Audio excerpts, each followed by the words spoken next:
There's so much negativity in pop punk, so we really wanted to write lyrics that inspire people and make them feel better. The world's kind of sad, and we want to make the world a better place, and if our music can do that, then we're doing something right. My name's Edith Johnson. I'm 20 years old and I'm from Atlanta, Georgia. My name's Ada Juarez. I'm 22 years old and I'm from New Jersey. My name is Campbell. I'm 20 years old and I'm from Orlando, Florida. And we're Meet Me at the Altar.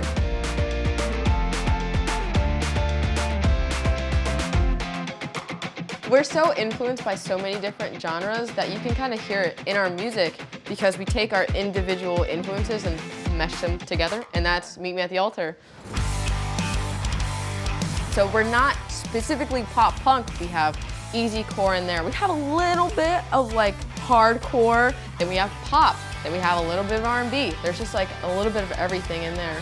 And we write positive lyrics, which not a lot of pop punk does.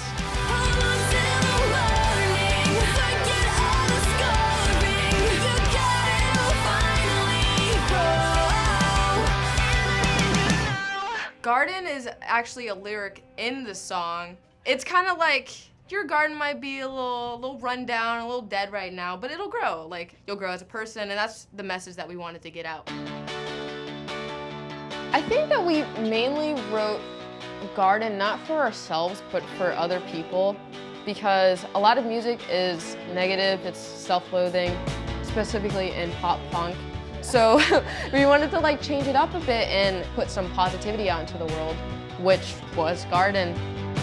It's funny because we wrote it pre-COVID, but when it came out, it felt like it came out when it needed to because everyone was quarantined, isolated, protests started happening after the George Floyd murder. It just felt like a song and a message that people really needed to hear at the time, which is partially why I think it did so well.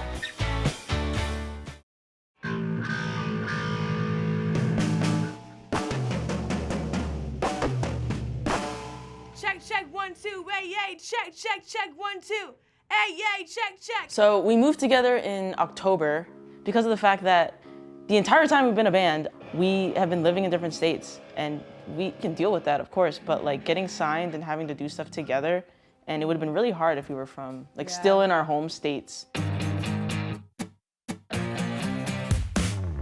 As Gen Z, it's super easy for us to just do everything online because that's what we grew up with. So for 5 years as a band, that's completely how we function. We did everything through like text messaging and FaceTiming and everything. I don't know how the fact that we were living in different states didn't faze us. That was not a thing that sounded like it should or could stop us. I've always felt like I've known them, so I also joke about how maybe I knew them in a different body in my past life. Right away, even when I saw them through the computer screen, I felt connected. When Taya and I first formed the band, we were trying to think of a band name, and I had just gotten this game, and I just started naming off characters. I said Sub-Zero, because that's my favorite Mortal Kombat character. And Taya said, that's my favorite Mortal Kombat character. She said, marry me. I said, meet me at the altar, in all caps with an @ sign. And it just looked good, felt good, it made sense, and that's our name.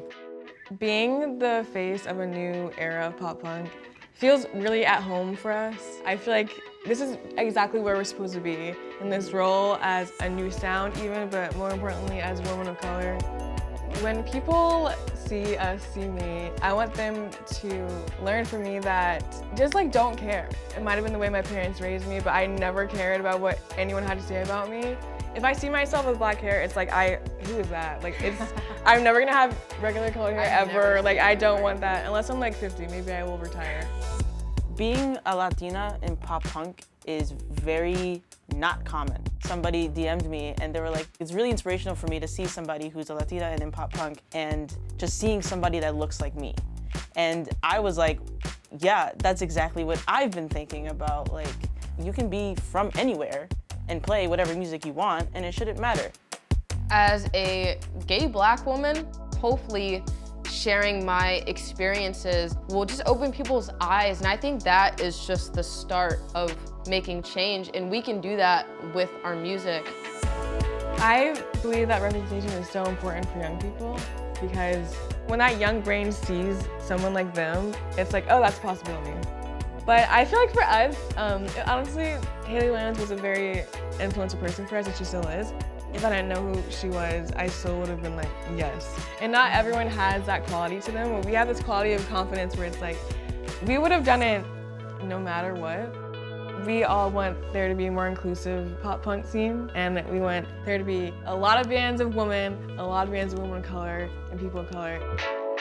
I think that is what will make me determine how successful we are, is how much we're able to impact people and inspire them to start their own bands. Because we've already gotten so many DMs from people who are like, I want to pick up bass because of you. I really wonder how many bands are gonna be looking up to us the way that we looked up to the bands that made us want to be in a band.